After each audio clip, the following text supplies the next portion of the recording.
Students, अध्याय 24 में जो महत्वपूर्ण क्वेश्चंस हैं उनके बारे में हम थोड़ा आज डिस्कशन करेंगे। तो पहला क्वेश्चन आज का है, मानव में रक्त परिसंचरण तंत्र किस प्रकार का उपस्थित होता है? तो मानव में बंद प्रकार का रक्त परिसंचरण तंत्र उपस्थित होता है, क्योंकि मानव में जो रुधिर वाहिनियां हैं उनमें रुधिर बहता है और वो रुधिर वाहिनियां बंद प्रकार की होती हैं। अगला आपका क्वेश्चन है कि रुधिर स्कंदन में कितना समय लगता है? तो रुधिर का थक्का बनने में लगभग 3 से 6 मिनट का समय लगता है। रुधिर स्कंदन में 3 से 6 मिनट का समय लगता है। अगला क्वेश्चन है कि रक्त का अध्ययन क्या कहलाता है? रक्त का अध्ययन हेमेटोलॉजी कहलाता है। ध्यान से देखना इसको कि रक्त का अध्ययन हेमेटोलॉजी कहलाता है।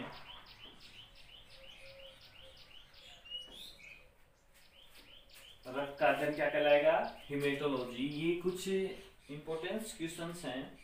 रक्त का अध्ययन प्रतियोगी परीक्षाओं में पूछा भी गया है।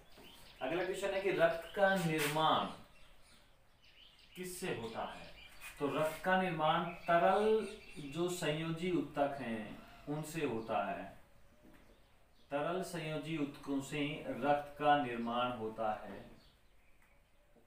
क्वेश्चन आ जाए कि रक्त का निर्माण किनसे होता है? तो तरल संयोजी उत्तकों के द्वारा रक्त का निर्माण होता है।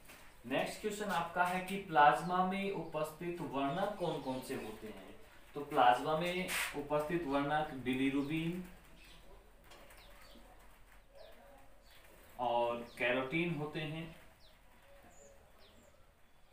ये बिलिरुबिन और कैरोटीन जो हैं प्लाज्मा का रंग का निर्धारण करते हैं। अगला आपका क्वेश्चन है कि प्लाज्मा का पीएच मान कितना होता है? तो प्लाज्मा का पीएच मान 7.3 से 7.5 होता है। सातवां क्वेश्चन है कि कुल रुधिर का कितना प्रतिशत प्लाज्मा होता है? कुल रुधिर का कितना प्रतिशत प्लाज्मा होता है? तो इसका आंसर होगा कि रुधिर में प्लाज्मा की प्रतिशत मात्रा होगी 55 से 60%, या यूं कहें कि रुधिर में प्लाज्मा लगभग 55 से 60% तक मौजूद होता है। अगला क्वेश्चन है कि प्लाज्मा में उपस्थित प्रोटीन्स कौन कौन से हैं? तो प्लाज्मा में निम्न प्रोटीन्स होंगे, जैसे एल्ब्यूमिन। एक तो एल्ब्यूमिन प्रोटीन होगा जो बीकॉप उत्पन्न करता है या उसका निर्माण करता है। दूसरा होगा ग्लोबुलिन। तीसरा प्रोटीन होगा प्रोथ्रोम्बिन।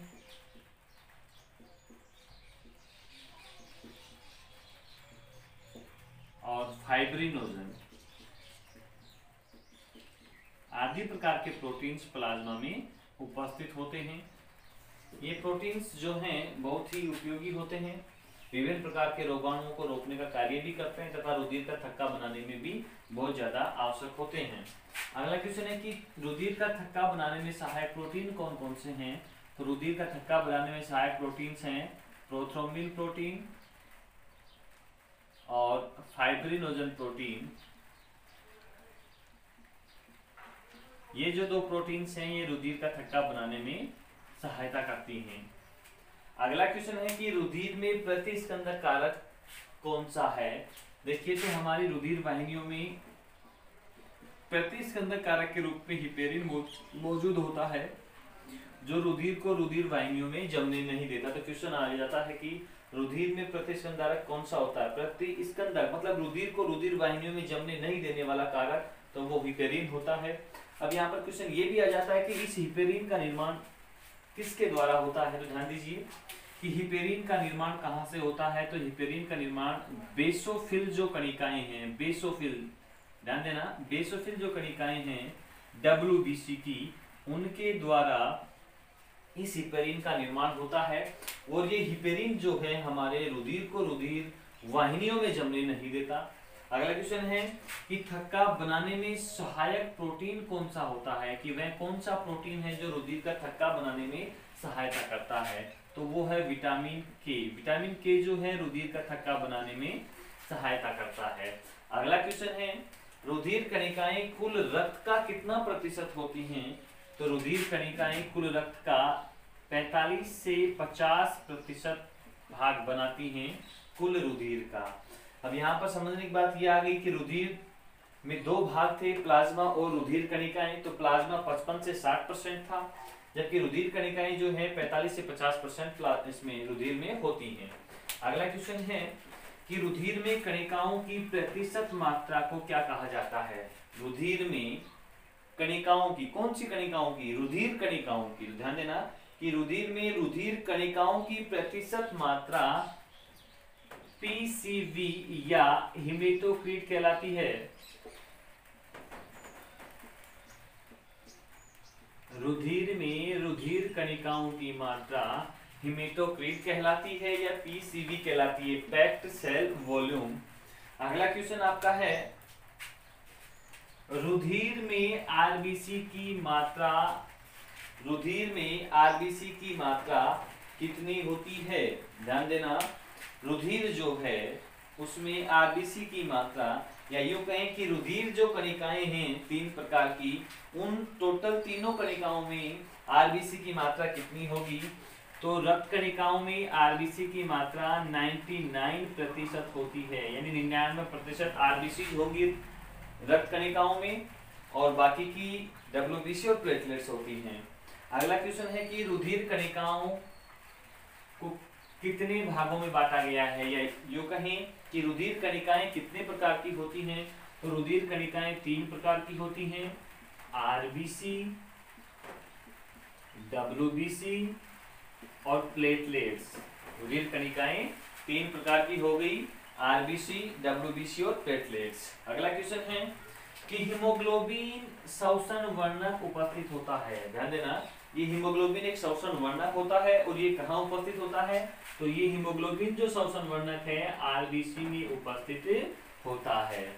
अगला क्वेश्चन है कि आरबीसी में अनुपस्थित क्या होंगे, कि आरबीसी में क्या उपस्थित नहीं होंगे? तो आरबीसी के अंदर ना तो केंद्रक होगा, ना ही माइटोकॉन्ड्रिया होगा, और ना ही विभिन्न प्रकार के या अन्य प्रकार के कोशिकांग उपस्थित होते हैं। ध्यान देना कि आरबीसी में ना तो केंद्रक होगा, ना माइटोकॉन्ड्रिया होगा, ना ही अन्य प्रकार के कोशिकांग इस आरबीसी में उपस्थित नहीं होते हैं। अगला क्वेश्चन है, हीमोग्लोबिन प्रोटीन जो है वो किस प्रकार का प्रोटीन है? हीमोग्लोबिन एक प्रोटीन है, लेकिन किस प्रकार का? तो हीमोग्लोबिन जो है सहयुग्मी प्रोटीन है,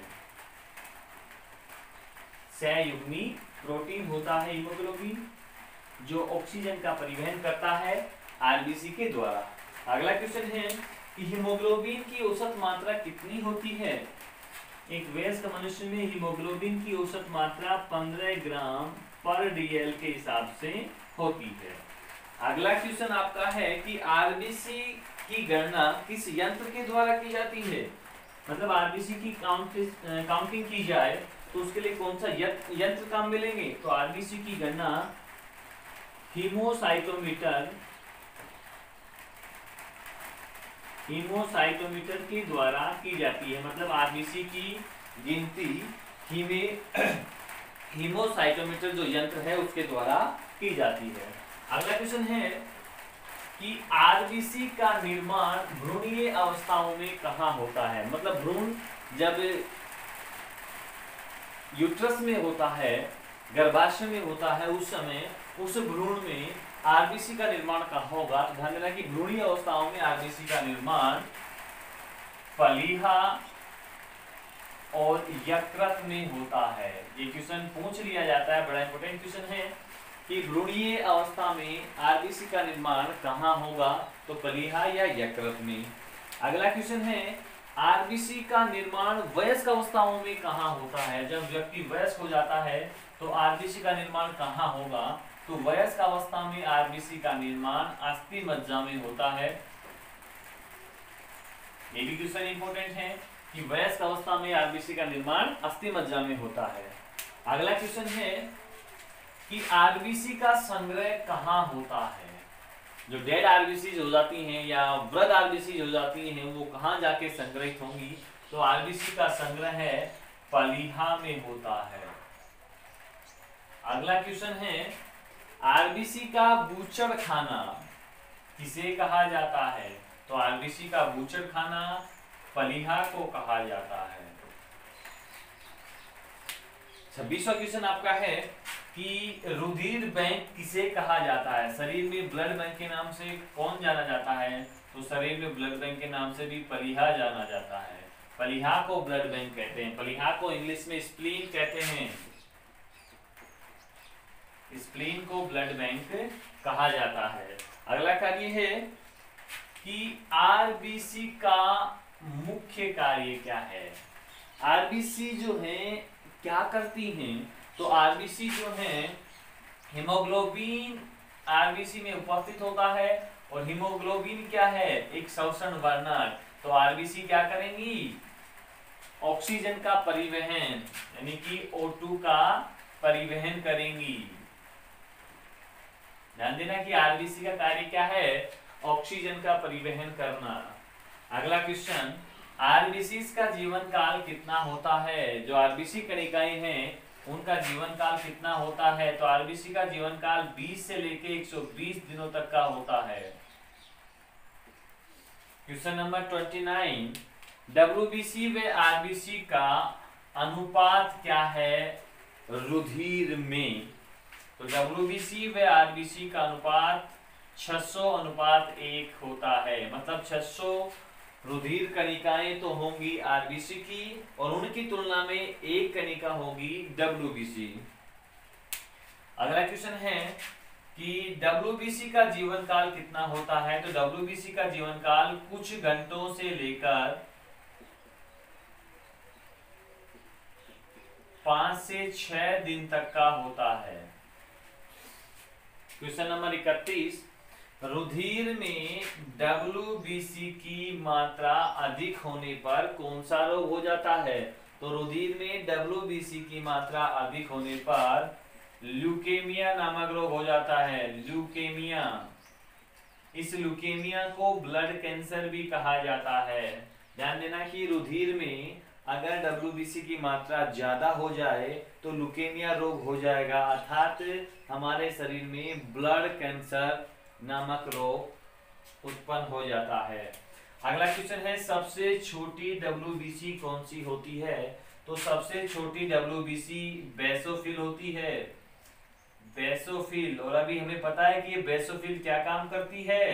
हिपेरिन का निर्माण करती है। अभी हमने देखा था कि हिपेरिन का निर्माण किनसे होता है? डब्ल्यूबीसी की बेसोफिल कणिकाओं द्वारा। तो सबसे छोटी कणिका कौन सी है? बेसोफिल। अगला क्वेश्चन है कौन सी कोशिकाएं कोशिका भित्ति को पार कर जाती हैं? यानी कि डब्ल्यूबीसी की वे कोशिकाएं कौन सी हैं या कणिकाएं कौन सी हैं जो कोशिका भित्ति को भी पार कर जाती हैं? तो वो कोशिकाएं हैं या कणिकाएं हैं न्यूट्रोफिल। और ये जो न्यूट्रोफिल है डब्ल्यूबीसी का लगभग 62% भाग बनाती हैं। क्वेश्चन आ जाता है कि वह कौन सी कणिकाएं हैं जो अधिकांश भाग डब्ल्यूबीसी का बनाती हैं? तो न्यूट्रोफिल हैं। अगला क्वेश्चन है डब्ल्यूबीसी का अधिकांश भाग बना होता है, यानी डब्ल्यूबीसी अधिकांश किसकी बनी होती हैं? तो न्यूट्रोफिल की। कितना प्रतिशत? 62%। 62 से 65% भी हम कह सकते हैं। अगला क्वेश्चन डब्ल्यूबीसी में न्यूट्रोफिल की प्रतिशत मात्रा कितनी होती है? यानी कि डब्ल्यूबीसी में न्यूट्रोफिल कितना प्रतिशत पाया जाता है? 62%। अगला क्वेश्चन आपका है कि सबसे बड़े आकार की डब्ल्यूबीसी कौन सी होती है? तो सबसे बड़े आकार की डब्ल्यूबीसी मोनोसाइट होती है। मोनोसाइट। और मोनोसाइट को वक्षाणु कोशिकाएं या कणिकाएं भी कहा जाता है क्योंकि ये जीवाणुओं को नष्ट करने का कार्य करती हैं तथा मोनोसाइट और बेसोफिल्स जो हैं वो दोनों मिलकर प्रतिरक्षा की पहली पंक्ति का भी निर्माण करती हैं।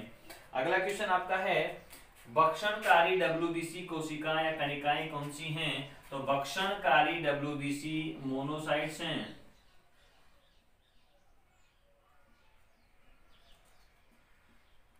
मोनोसाइट्स को भक्षणकारी कोशिकाएं भी कहा जाता है। अगला क्वेश्चन है एंटीबॉडी का निर्माण करने वाली डब्ल्यूबीसी कौन सी हैं, यानी कि वे डब्ल्यूबीसी या जो एंटीबॉडी का निर्माण करती हैं वो कौन सी डब्ल्यूबीसी होंगी, या किन डब्ल्यूबीसीओं के द्वारा, जो डब्ल्यूबीसीज हैं किन डब्ल्यूबीसीज के द्वारा एंटीबॉडीज का निर्माण होता है।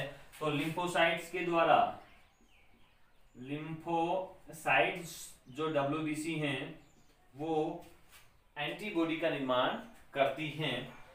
अगला क्वेश्चन है कि लिम्फोसाइट्स कितने प्रकार के होते हैं। तो लिम्फोसाइट्स दो प्रकार के होते हैं, बी लिम्फोसाइट और टी लिम्फोसाइट। बी लिम्फोसाइट और टी लिम्फोसाइट। बी लिम्फोसाइट्स जो हैं उनका उत्पत्ति और परिपक्वन जो है अस्थिमज्जा में होगा, जबकि टी लिम्फोसाइट्स जो हैं उनकी उत्पत्ति तो अस्थिमज्जा में होगी, जबकि परिपक्वन उनका थाइमस ग्रंथि में होता है। अगला क्वेश्चन है कि टी लिम्फोसाइट्स का परिपक्वन कहाँ होता है। तो टी लिम्फोसाइट्स का परिपक्वन थाइमस ग्रंथि में होता है। थाइमस ग्रंथि, थाइमस ग्रंथि में होता है। अभी हमने 40 क्वेश्चनों के बारे में डिस्कशन किया है जो अध्याय 24 के हैं, बड़े ही इंपोर्टेंट क्वेश्चंस हैं। ये पहला पार्ट है अध्याय 24 का मोस्ट क्वेश्चनों का। सेकंड पार्ट हम नेक्स्ट लेक्चर में डालेंगे।